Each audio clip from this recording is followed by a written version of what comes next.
வாழ்க வையகம், வாழ்க வளமுடன். வாழ்க்கை மலர்கள்.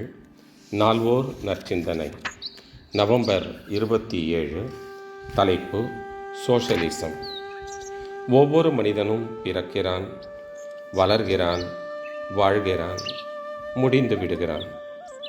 மனித சமுதாயமோ தொடர்ந்து நீடித்து வருகிறது.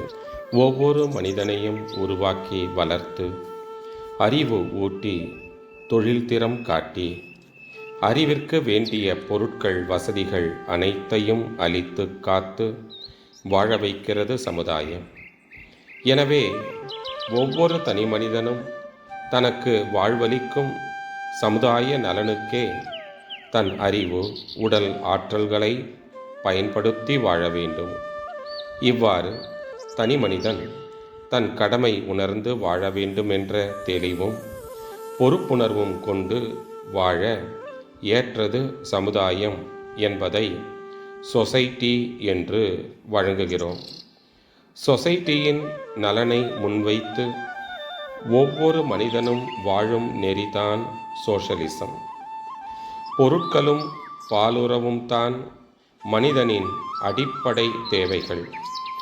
இவற்றை பிறருக்கோ தனக்கோ, தற்காலத்திலோ பிற்காலத்திலோ, அறிவிற்கோ உடல் உணர்ச்சிக்கோ துன்பம் எழாத அளவோடு முறையோடு துய்க்கும் ஒழுக்கமும், பிறருக்கு ஒத்தும் உதவியும் வாழும் ஈகையும் கடமையும் இணைந்த தொகுப்பு கருத்துத்தான் அறமாகும்.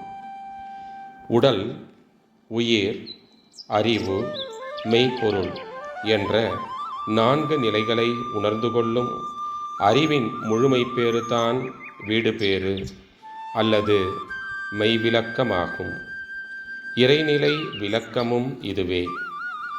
மனிதன் இறைநிலை உணர்ந்து அறவழி கண்டு பொருட்களையும் பாலுறவையும் துய்த்து வாழ்ந்தால்தான் தனி மனிதனிடத்திலும் சமுதாயத்திலும் அமைதி நிலவும். இதனால் மெய்விளக்கம் பெறும் வழியை இறைப்பாடாகவும், அறநெறியினை உயிர் வழிபாடாகவும் வைத்து வாழ்க்கை நெறியினை முன்னோர்களான பேரறிஞர்கள் வகுத்து காட்டியுள்ளனர். இத்தகைய மனித வாழ்வின் நன்னெறியே மதம் என்ற பெயரால் வழங்கப்பெறுகின்றது. அறம், பொருள், இன்பம், வீடு பேறு என்ற 4ம் தேவைகளாக மனிதனுக்கு மலர்ந்தன. அருட்தந்தை வாழ்க வளமுடன். தொடரும்.